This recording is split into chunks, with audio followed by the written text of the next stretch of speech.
Zambia, first explored by Dr. David Livingstone, and for 50 years a prime destination for hunters after dangerous game. This is Jeff Rann, a professional hunter with more than 30 years' experience guiding in Zambia. This is where I started my career hunting in Zambia. It's great to be back here.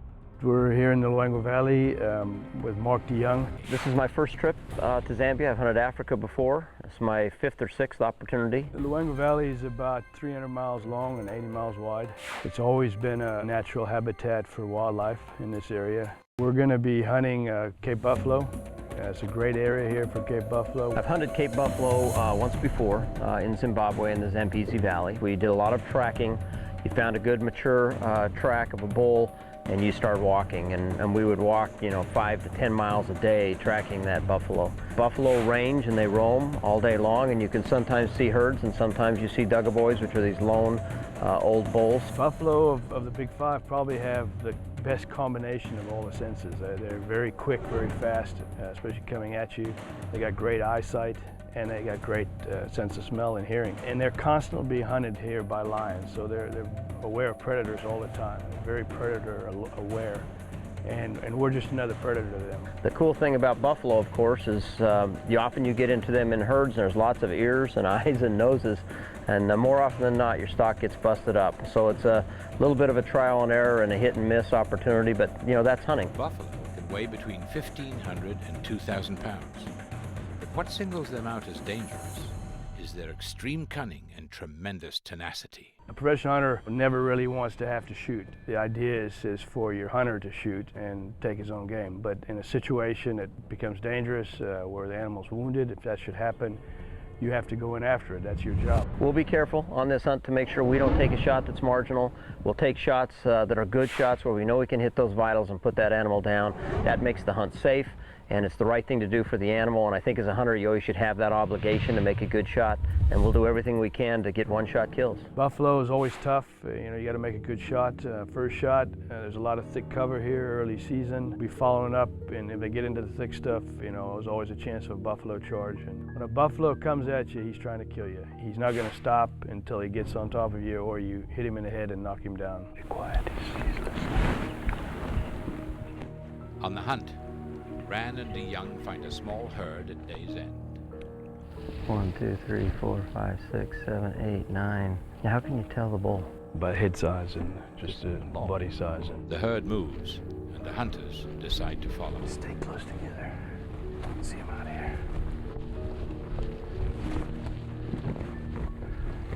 Mark, come up here. You can see there's a big bull. It's a long ways out there, in the middle of that herd. They're just moving out there. He's staying in front of us the whole time in this open country. I don't think we're able to get up on him. Okay. I noticed that wind was this way. Now it's this way. Yeah, wind keeps changing on us.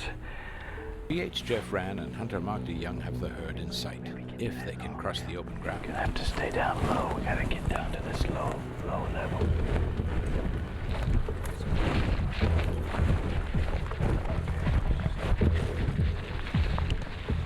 Okay, they're coming this way, Mark. You see feeding this way. Let's get a little smoke here. The wind was crosswind to us, so we had that going for us, but it's wide open. With sharp-nosed, cunning buffalo, a wind shift can mean flight, or it could mean fight.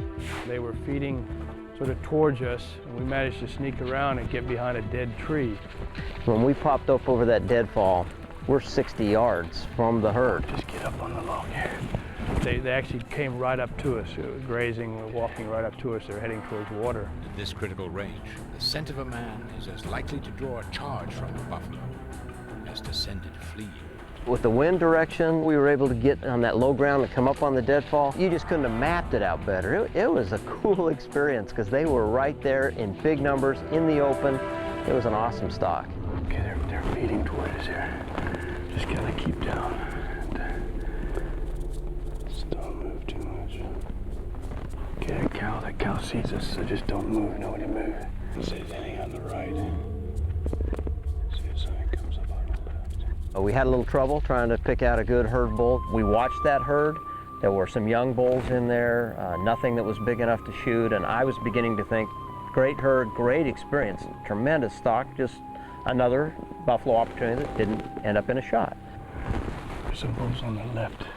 Just about the time we had thought we had seen the herd, here came a nice mature bull from the left side, walks up through the herd to see what was going on. They'd sensed us a little bit, and a beautiful bull, nice deep curls, big bosses. You know, we're looking for anything, you know, big mature bull, hard bosses. You know, we like to shoot buffalo where the boss is very important. And he walks right up to the front of the line, which is about 50 yards from us. And just about the time I thought we were going to get on him and make the shot, he turns around and all I can see is his butt end covered with mud going away.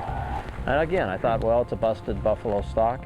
For some reason, he turned, came back to take one more look. And that one more look presented a straight-on 50-yard shot. He's between those two stumps. Yeah. This one closest and that tall dead tree. I knew it was getting late. The sun was just about to go down. It was our last opportunity. He was kind of facing us, but slightly quartering. He's between that stump. See that stump? Yeah. You know, he's walking towards us. You see the one walking towards us? He's got his nose up kind of. Yeah. He's got deep drops, deep Yeah, I curl. got him. I see him. Okay, can you shoot him on the shoulder there? I mean, right in the chest. Okay, are you sure you're on him? Okay, take him. Right in the chest. Okay, good hit. He's hit hard. Just watch him. He's going left. He's in the middle of the herd. You see him moving. Told Mark to shoot him right in the chest, and he made a great shot. You see the buffalo buckle up and run. You see him, he's lagging behind the rest. He's hanging back. He's hanging back. Let's get around.